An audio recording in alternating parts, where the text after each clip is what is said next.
Metro news కి స్వాగతం. ముందుగా ముఖ్యాంశాలు. స్వర్ణాంధ్ర 2047 పై మంత్రి నాదెండ్ల మనోహర్ సమీక్ష. జిల్లాలో అభివృద్ధి పనులపై చర్చ. అన్ని రంగాల్లో పురోగతి సాధిస్తామని భరోసా.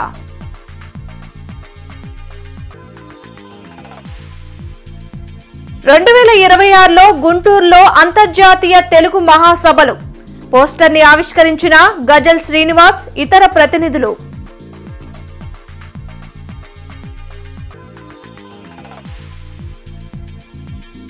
వైసీపీకి ప్రజాహిత పాలన తెలియదు. వరదల సమయంలోనూ రాజకీయం చేయడం శోచనీయమన్న మంత్రి నాదెండ్ల.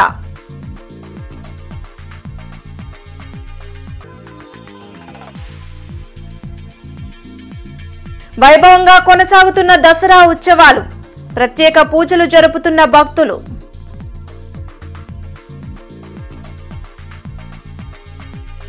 స్వర్ణాంధ్ర 2047 పై మంత్రి నాదెండ్ల మనోహర్ అధికారులతో కలెక్టరేట్లో సమీక్షా సమావేశం నిర్వహించారు. జిల్లాలో జరగాల్సిన పలు అభివృద్ధి కార్యక్రమాలపై వివిధ శాఖల అధికారులు, ప్రజా ప్రతినిధుల నుండి మంత్రి సలహాలు, సూచనలు స్వీకరించారు. స్వర్ణాంధ్ర @47 ప్రణాళిక కోసం ప్రజల అభిప్రాయాలను తెలుసుకుంటున్నామని మంత్రి నాదెండ్ల మనోహర్ తెలిపారు. 50,000 మంది సూచనలు, సలహాలను తీసుకున్నామని చెప్పారు. స్వర్ణాంధ్ర @2047 పై మంత్రి నాదెండ్ల మనోహర్ అధికారులతో కలెక్టర్ కార్యాలయంలో సమీక్షా సమావేశం నిర్వహించారు. ఈ సందర్భంగా ఆయన మీడియాతో మాట్లాడారు. అమరావతి రాజధాని రాబోతుందని, ఉపాధి అవకాశాలు, సేవారంగం అభివృద్ధి, మౌలిక సదుపాయాలపై సమీక్ష ప్రధానంగా జరిగిందని వివరించారు. రైతాంగానికి మరింత నమ్మకం కలిగించేలా సమీక్ష జరిగిందన్నారు. నేతన్నలకు మరింత గుర్తింపు వచ్చేలా ప్రణాళికలు రూపొందిస్తామని స్పష్టం చేశారు. 2047 నాటికి మరింత పురోగామి జిల్లాగా నిలిపేందుకు అందరం కలిసి పనిచేస్తామని ఆశాభావం వ్యక్తం చేశారు. ఈ కార్యక్రమంలో కలెక్టర్ నాగలక్ష్మి, ఎంపీ ఆళ్ల అయోధ్యరామిరెడ్డి, ఎమ్మెల్యేలు Naseer Ahmed, Galla Madhavi, MLC KS Lakshmana Rao, ZP chairperson Heni Christina, సంబంధిత శాఖాధికారులు పాల్గొన్నారు. గుంటూరు జిల్లాకి రాబోయే రోజుల్లో ఒక అద్భుతమైన పాత్ర ఉంది. మన జిల్లాలోనే అమరావతి రాజధాని ఏర్పాటు చేసుకోబోతున్నాం. దీనికి సంబంధించిన ఒక మంచి ఇన్ఫ్రాస్ట్రక్చర్ ప్లాను, ఏ విధంగా ఈ ప్రాంతంలో సర్వీస్ సెక్టార్ని మరింత వేగవంతంగా ముందుకు తీసుకెళ్ళాలి, ఏ విధంగా మన యువతకు ఉపాధి అవకాశాలు కల్పించాలి, ఏ విధంగా విద్యా అవకాశాలని మరింత సాంకేతికంగా 10 మందికి అందుబాటులో ఉండే విధంగా స్కిల్ డెవలప్మెంట్ సెంటర్స్ ఏ విధంగా సిద్ధం చేయాలనే దానిపైన చాలా లోతుగా ఈరోజు మేము చర్చించుకున్నాం. చాలా అద్భుతమైన కార్యక్రమం. రైతాంగానికి కూడా ఒక భరోసా నింపే విధంగా. ఎందుకంటే ఈ ప్రాంతంలో కష్టపడి పండించే పంటని కేవలం గుంటూరు జిల్లాకే కాదు, రాష్ట్ర వ్యాప్తంగా విస్తరించే విధంగా మంచి మార్కెటింగ్ అవకాశాలు కల్పించాలని, ఈ ప్రాంతంలో ఉన్న కమర్షియల్ క్రాప్స్ రైతాంగానికి మరింత నమ్మకంతో వాళ్ళు చక్కటి వ్యవసాయం చేస్తారనే ఆలోచన వాళ్ళు ఎప్పుడు ఉండాలనే ఉద్దేశంతో వాళ్ళకు కూడా ఈ సెమినార్ ద్వారా ఒక నమ్మకం కల్పించగలిగాం. ఆంధ్ర సారస్వత పరిషత్ 3వ అంతర్జాతీయ తెలుగు మహాసభలు 2026 జనవరిలో గుంటూరులో జరగనున్నాయి. భారతీయ విద్యాభవన్లో ఏర్పాటు చేసిన మీడియా సమావేశంలో ఆంధ్ర సారస్వత పరిషత్ అధ్యక్షుడు డాక్టర్ గజల్ శ్రీనివాస్ మాట్లాడారు. ప్రపంచవ్యాప్తంగా తెలుగు భాష వైభవాన్ని పరిరక్షించి తెలుగు కీర్తిని నలుదిశలా వ్యాపింపచేసేందుకే ఈ మహాసభలు నిర్వహిస్తున్నామని తెలిపారు. 2022-24లో భీమవరం, రాజమహేంద్రవరంలో నిర్వహించిన సభలకు లక్షలాది మంది వచ్చారని ఆయన చెప్పారు. 2026 జనవరిలో గుంటూరులో నిర్వహించే సభకు అన్ని దేశాల ప్రముఖులు వస్తారని శ్రీనివాస్ అన్నారు. ఈ కార్యక్రమంలో డాక్టర్ కడిమెళ్ల వరప్రసాద్, శ్రీనివాస చౌదరి, రెడ్డప్ప దవేజీ, పి రామచంద్రరాజు, వాసిరెడ్డి విద్యాసాగర్, లక్కంరాజు సునీత తదితరులు పాల్గొన్నారు. ఆంధ్ర సారస్వత పరిషత్తు ప్రపంచ తెలుగు మహాసభల్ని తానే సొంతంగా నిర్వహించడం ప్రారంభించి 2022 సంవత్సరంలో భీమవరంలో చాలా పెద్ద ఎత్తున నిర్వహించడం జరిగింది. అలాగే 2024లో రాజరాజ నరేంద్రుడి యొక్క సహస్రాబ్ది సందర్భంగా రాజమహేంద్రవరంలో తెలుగు మహాసభల్ని విజయవంతంగా నిర్వహించాం. చాలా పెద్ద ఎత్తున ప్రపంచమంతా కూడా ఆశ్చర్యపోయింది. తెలుగు మహాసభలు అంటే ఇలాగ చేయాలా అని. లక్షలాది మంది జనం, ఎవరి దగ్గర కూడా లోపలికి రావడానికి ప్రవేశ రుసుము తీసుకోకుండా ఎవరైనా రావచ్చు, ఇది తెలుగు పండుగ, తెలుగు భాష జాతర, ఇది తెలుగు తల్లి జాతర అన్న విధంగా ఈ కార్యక్రమాన్ని నిర్వహించడం జరిగింది. అప్పుడే అనుకున్నాము ఈసారి అమరావతి సమీపంలో ఈ తెలుగు భాషకి సంబంధించినటువంటి తెలుగు మహాసభల్ని చేయాలి అని 2024 జనవరి 7వ తారీఖు నాడే ప్రకటన చేయడం జరిగింది. జనవరి 3, 4, 5, 2026 సంవత్సరంలో తెలుగు ప్రజలు గర్వించేటట్టుగా తెలుగు మహాసభల్ని రేపు గుంటూరులో మనం నిర్వహించబోతున్నాం. అత్యాచార ఘటనలో నిందితుడిని కొత్తపేట పోలీసులు అరెస్టు చేశారు. ఈస్ట్ డీఎస్పీ షేక్ అబ్దుల్ అజీజ్ నిందితుని వివరాలు మీడియాకు వెల్లడించారు. అక్టోబర్ 4 తెల్లవారుజామున ఎన్టీఆర్ బస్టాండ్ వద్ద టీ తాగి వస్తున్న జంటను పోతినేని గోపి పోలీసులంటూ అడ్డుకున్నాడు.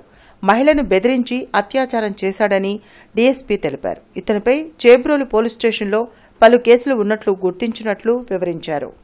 4వ తారీఖు తెల్లవారుజామున సుమారు 3 గంటలప్పుడు ఒక యువతి తన ఫ్రెండ్తో కలిసి, ఆమె నెహ్రూనగర్లో కాపురం ఉంటారు, అక్కడ బస్టాండ్ దగ్గర ఉన్న అప్సరా టీ స్టాల్ పోయి కాఫీ తాగేసి మళ్ళీ రూమ్కి వెళ్ళడానికి వస్తున్నారు. వచ్చేటప్పుడు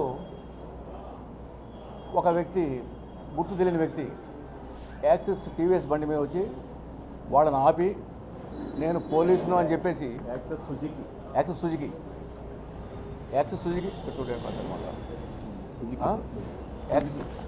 సుజుకి మీద వచ్చేసి వాళ్ళని ఆపి, నేను పోలీసు అని చెప్పేసి, మీ ఇద్దరు ఎక్కడికి వెళ్తున్నారని చెప్పేసి బెదిరించి, ఆ అమ్మాయిని నేను రూమ్ దగ్గర వదిలిపెడతానని చెప్పేసి ఆ అమ్మాయిని అతను బండి మీద ఎక్కించుకుంటాడు. మీరు ముందుకు ప్రొసీడ్ అవుతాడు. అయితే ఆ అమ్మాయి ఫ్రెండ్ కూడా ఈ పోతినేని గోపి అనే వ్యక్తిని ఈ కేసులో ముద్దాయిగా అరెస్ట్ చేయడం జరిగింది. ఈ దర్యాప్తు కూడా ఈ సహకారం అందించిన ఆయన కొత్తపేట పోలీసు సిబ్బంది, సిఐ గారు కలిసి కేసులో చాలా నైపుణ్యం ప్రదర్శించి ముద్దాయిని ఆదర్శించారు. విజయవాడ వదల సమయంలో సేవ చేయాల్సిన అంశాల్లోనూ రాజకీయం చేయడమే వైసీపీకి తెలుసని పౌర సరఫరాల శాఖ మంత్రి నాదెండ్ల మనోహర్ మండిపడ్డారు. జనసేన పార్టీ కార్యాలయంలో కార్యకర్తలతో సమావేశమైన పీఏసీ చైర్మన్ నాదెండ్ల మనోహర్ మీడియాతో మాట్లాడారు. భవిష్యత్ తరాలకు ఉపయోగపడేలా ప్రణాళికలు రూపొందిస్తున్నామని అన్నారు. ప్రజాహిత పాలన వైసీపీకి తెలియదని, కేవలం బటన్ నొక్కడం మాత్రమే తెలుసని ఎద్దేవా చేశారు. సీఎం చంద్రబాబు తీసుకుంటున్న చొరవతో పెట్టుబడులు పెట్టేందుకు పారిశ్రామికవేత్తలు ముందుకొస్తున్నారని తెలిపారు. పవన్ కళ్యాణ్ తన నిర్ణయాలు ఏ ఒక్కరి కోసమో తీసుకోరని గుర్తు చేశారు. ఏ కార్యక్రమం చేసినా మానవతా దృక్పథంతో చేయాలి. ప్రజలన్నాక కేవలం లబ్ధిదారులే కాదు, కుటుంబాన్ని ఆర్థికంగా ముందుకు తీసుకురావాలి అనే ఆలోచనతో అనేక ప్రణాళికలు సిద్ధం చేసుకుంటూనే ఉన్నాం. ఈ ప్రతిపక్షాలు చేసే విమర్శలు ప్రతి సందర్భంలో కూడా ఒక దూరదృష్టి లేదు కాబట్టి, ప్రజాహిత పరిపాలన వాళ్ళకి ఎప్పుడు తెలియదు కాబట్టి, కేవలం బటన్ నొక్కునే సంస్కృతి ఆ కార్యక్రమమే గతంలో చేసి ఏ మాత్రం మౌలిక సదుపాయాలు కల్పించలేకపోయారు. ఈరోజు రాష్ట్రంలో పెట్టుబడులు రావడానికి కొంచెం సమయం పట్టినా గౌరవ ముఖ్యమంత్రి గారు ఆయన చూపించిన చొరవతోటి అనేక ప్రాంతాల నుంచి వ్యాపారవేత్తలు, ఇండస్ట్రియలిస్టులు వీళ్ళందరూ కూడా అమరావతి ప్రాంతానికి, మన రాష్ట్రానికి తరలి వస్తున్నారు. కొత్త ఇండస్ట్రియల్ విధానం, ఎంఎస్ఎంఈ పాలసీ ఈ నెలలో రాష్ట్ర ప్రభుత్వం ప్రవేశపెట్టబోతుంది. తప్పకుండా ఆ ఇన్సెంటివ్స్, పవన్ కళ్యాణ్ గారు తీసుకునే స్టాండ్ ఎప్పుడు కూడా ఆయన స్వార్థం కోసం ఎప్పుడు ఉండదు, లేదా రాజకీయ లబ్ధి కోసం ఉండదు. సమాజం కోసం, దేశం కోసం, మన బిడ్డల భవిష్యత్తు కోసం ఏ విధంగా మనం సనాతన ధర్మాన్ని పాటిస్తే ప్రతి ఒక్క కులాన్ని, మతాన్ని గౌరవించుకునే విధంగా ముందుకెళ్ళమని చెప్పడంలో తప్పేంటి? ప్రతి ఒక్కరికి మనం సమాన అవకాశాలు, హక్కులు కల్పించాలని పోరాడితే తప్పేంటి దాంట్లో? శారదా కాలనీ 12వ లైన్లో 22వ దేవి శరన్నవరాత్రి ఉత్సవాలు వైభవంగా జరుగుతున్నాయి. మహాలక్ష్మీదేవికి సుహాసినిలు కుంకుమ పూజను నిర్వహించారు. మూలా నక్షత్రాన్ని పురస్కరించుకుని ఈ నెల 9న విద్యార్థులచే సరస్వతీ పూజను ఏర్పాటు చేసినట్లు ఉత్సవ కమిటీ ప్రతినిధి శంకర్ తెలిపారు. అక్టోబర్ 13న నిర్వహించే అమ్మవారి గ్రామోత్సవంలో భక్తులు విశేషంగా పాల్గొనాలని కోరారు. ప్రతిరోజు కూడా అమ్మవారికి విశేషంగా కుంకుమ పూజ కార్యక్రమాలు ఉదయం సాయంత్రం జరుగుతూ ఉంటాయి. 22 సంవత్సరాల నుండి శ్రీదేవి శరన్నవరాత్రి మహోత్సవాలు అత్యంత వైభవంగా దిగ్విజయంగా శారదా కాలనీ 12వ లైన్లో ఉత్సవ కమిటీ ఆధ్వర్యంలో నిర్వహింపబడుతున్నవి. కేవలం భక్తుల యొక్క సహాయ సహకారాలచే స్థానిక ప్రజల ఆశీస్సులచే ఈ యొక్క కార్యక్రమాన్ని నిర్విఘ్నంగా నిర్వహించగలుగుతున్నాము. ఈ యొక్క కార్యక్రమానికి సహాయ సహకారాలు అందించినటువంటి ప్రతి ఒక్క భక్తునికి భక్తురాలికి పేరు పేరున మా కమిటీ వారి తరఫున కృతజ్ఞతలు తెలియపరచుకుంటున్నాం. విజయవాడ కనకదుర్గ అమ్మవారి దేవాలయంలో దేవి శరన్నవరాత్రి ఉత్సవాలు వైభవంగా కొనసాగుతున్నాయి. శ్రీ మహాలక్ష్మీదేవిగా అమ్మవారు భక్తులకు దర్శనమిచ్చారు. వివిధ ప్రాంతాల నుంచి వచ్చిన భక్తులు కుంకుమార్చనలో పాల్గొని అమ్మవారిని దర్శించుకున్నారు. అభిష్టాలు నెరవేరాలంటూ దుర్గమ్మకు మొక్కుకున్నారు. భక్తులకు ఎలాంటి అసౌకర్యాలు కలగకుండా దేవాదాయ శాఖ ప్రత్యేక ఏర్పాట్లు చేసింది. మహాలక్ష్మీదేవిని దర్శించుకుంటే సిరి సంపదలు కలుగుతాయని ఆలయ అర్చకులు తెలిపారు.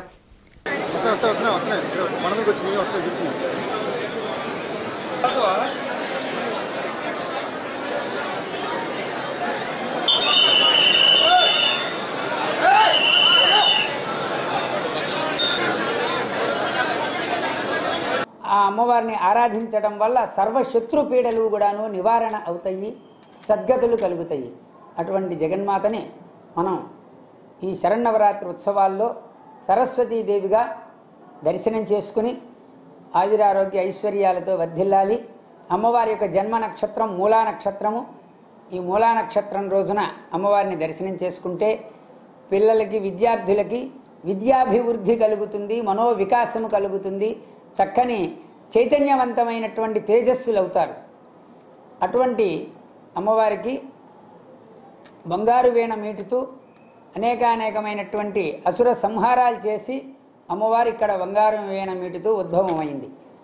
విద్యానగర్ 3వ లైన్లోని గణపతి దత్తాత్రేయ సహిత సాయి సన్నిధానంలో శ్రీదేవి శరన్నవరాత్రి ఉత్సవాలు ఘనంగా కొనసాగుతున్నాయి.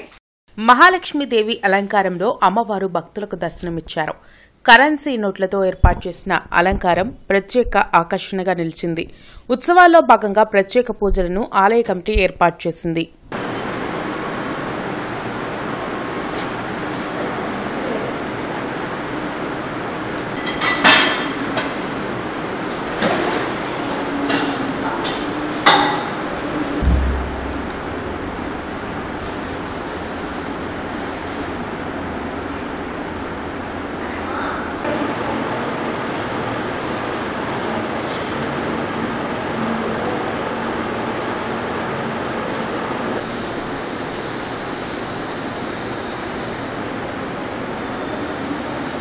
రోజురోజుకి నిత్యావసర సరుకుల ధరలు ఆకాశాన్ని అంటుతున్నాయని సిపిఐ జిల్లా కార్యదర్శి జంగాల అజయ్ కుమార్ తెలిపారు. పేద మధ్యతరగతి ప్రజలు తీవ్ర ఇబ్బందులు పడుతున్నారని అన్నారు. ప్రధాని మోడీ అధికారంలోకి వచ్చిన దగ్గర నుండి ధరలు విపరీతంగా పెరిగిపోతున్నాయని ఆరోపించారు. పాలకులు స్పందించి ధరలు తగ్గించకపోతే ప్రజా వ్యతిరేకత తప్పదని అజయ్ కుమార్ హెచ్చరించారు. కేంద్రంలో ఎన్డీఏ అధికారంలోకి వచ్చినప్పటి నుంచి ఇప్పటి వరకు పెట్రోల్, డీజిల్, వంట గ్యాస్ ధరలు ఎన్నిసార్లు పెంచారో లెక్క కూడా లేనటువంటి సార్లు పెంచడం అనేది జరిగింది. దాని ప్రభావంగా నిత్య జీవితావసర సరుకుల ధరలు ఆకాశాన్ని అంటుతూ ఉన్నాయి. దీని మీద రాష్ట్ర ప్రభుత్వాలు కూడా,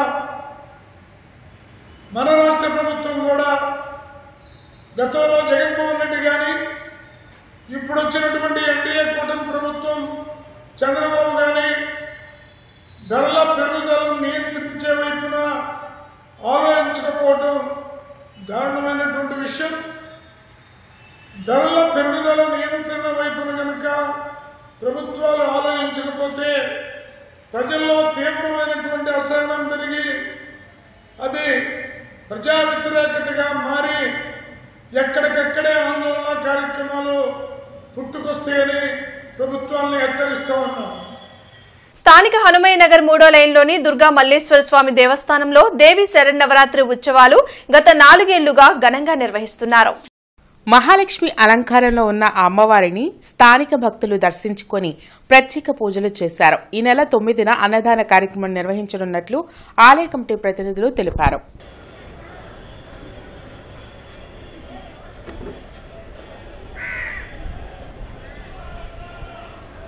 జై దుర్గా జై జై దుర్గా జై దుర్గా జై జై దుర్గా జై భవాని జై జై భవాని జై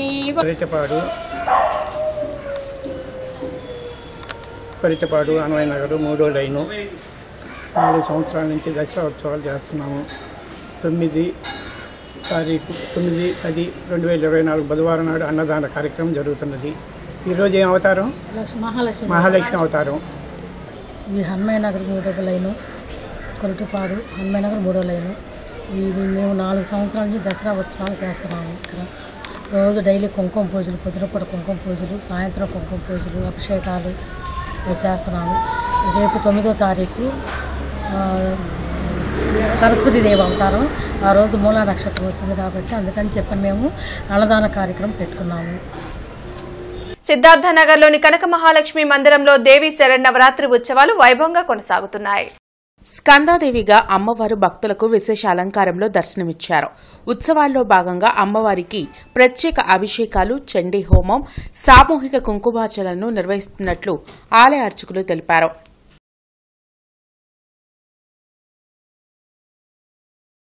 అలాగే రేపు మూలా నక్షత్రం సందర్భంగా రేపు ఉదయం శివాసన పూజలు కార్యక్రమాలన్నీ మామూలుగా జరుగుతూ ఉంటాయి. సాయంత్రం పూట విశేషంగా విద్యార్థులచే సాయంత్రం 6 గంటలకు పూజా కార్యక్రమం ఉంటుంది. 7:30 గంటలకు పంచహారతి, హారతి మంత్ర పుష్పాలు ప్రసాదం చేయడం జరుగుతుంది.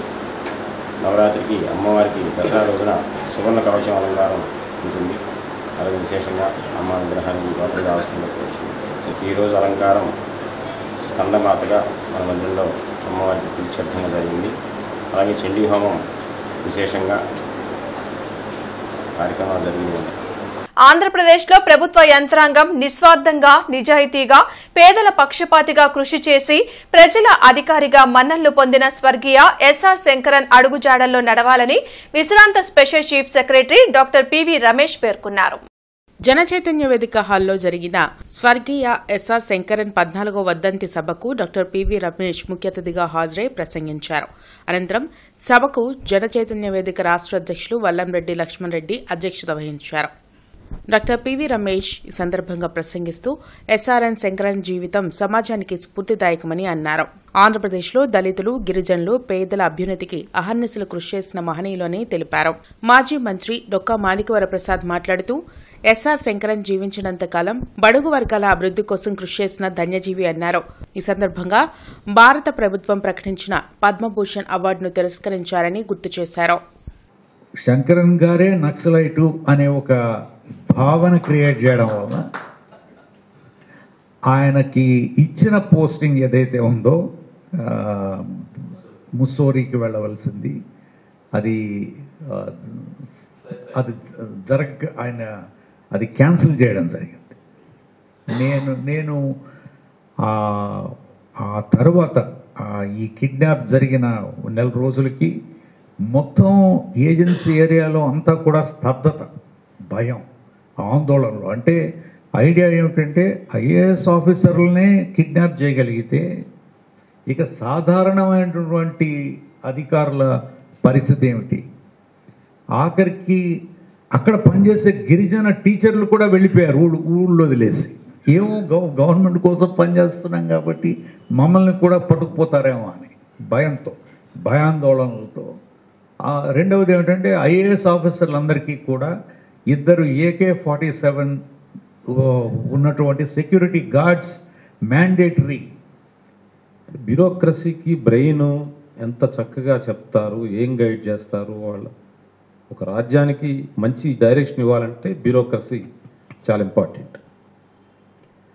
ఒక లెజిస్లేటరు ఆత్మతో పనిచేయాలి, అంటే హార్ట్ అనమాట. స్టేట్కి హార్ట్.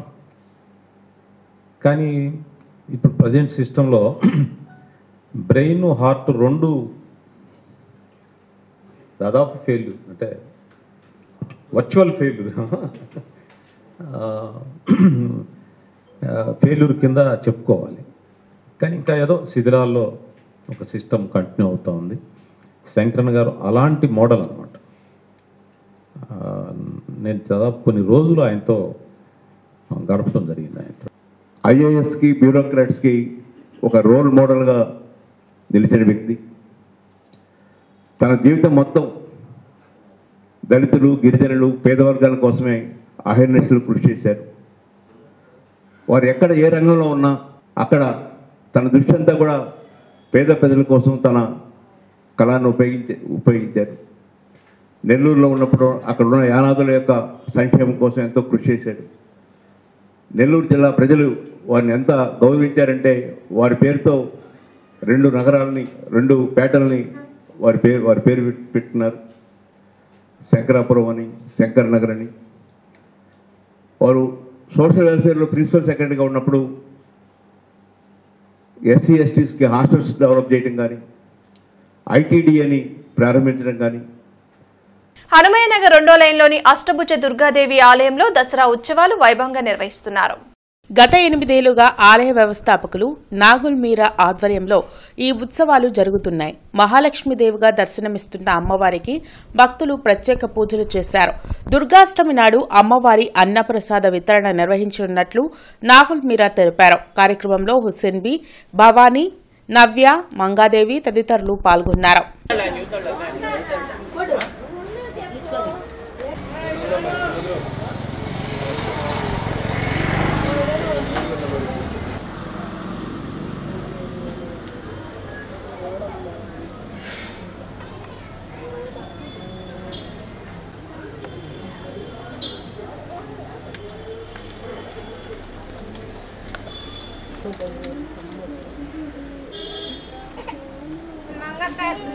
ఈ సంవత్సరం అష్టభుజ దుర్గాదేవి అమ్మకి ప్రతిరోజు దేవి నవరాత్రుల సందర్భంగా ప్రతిరోజు ఉదయం సాయంత్రం కుంకుమార్చనలో అదే ప్రకారంగా ప్రతిరోజు చండీ హోమం మరియు 10వ తేదీ దుర్గాష్టమి సందర్భంగా మహా అన్నదాన కార్యక్రమం జరుగును. కావున ఈ యొక్క కార్యక్రమాన్ని జయప్రదం చేయవలసిందిగా కోరుచున్నాం. వికాస్ నగర్లోని సాయిబాబా మందిరంలో దసరా ఉత్సవాలు కన్నుల పండుగగా కొనసాగుతున్నాయి. మహాలక్ష్మీదేవిగా అలంకారంలో ఉన్న అమ్మవారిని భక్తులు దర్శించుకుని ప్రత్యేక పూజలు చేశారు. సకల శుభాలు కలగాలని వేడుకున్నారు.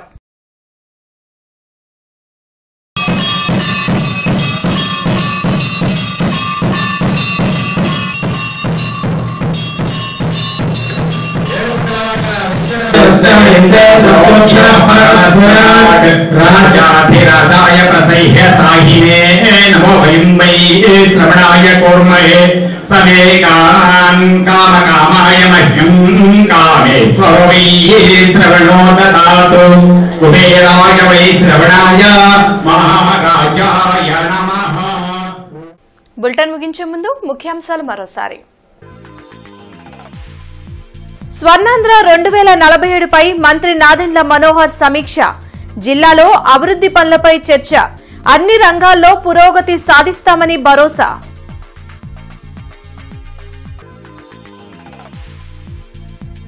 2026లో గుంటూరులో అంతర్జాతీయ తెలుగు మహాసభలు. పోస్టర్ని ఆవిష్కరించిన గజల్ శ్రీనివాస్, ఇతర ప్రతినిధులు.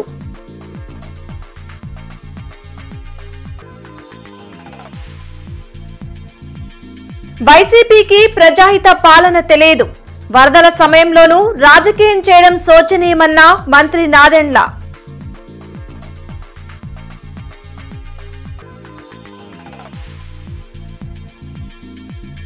వైభవంగా కొనసాగుతున్న దసరా ఉత్సవాలు. ప్రత్యేక పూజలు జరుపుతున్న భక్తులు.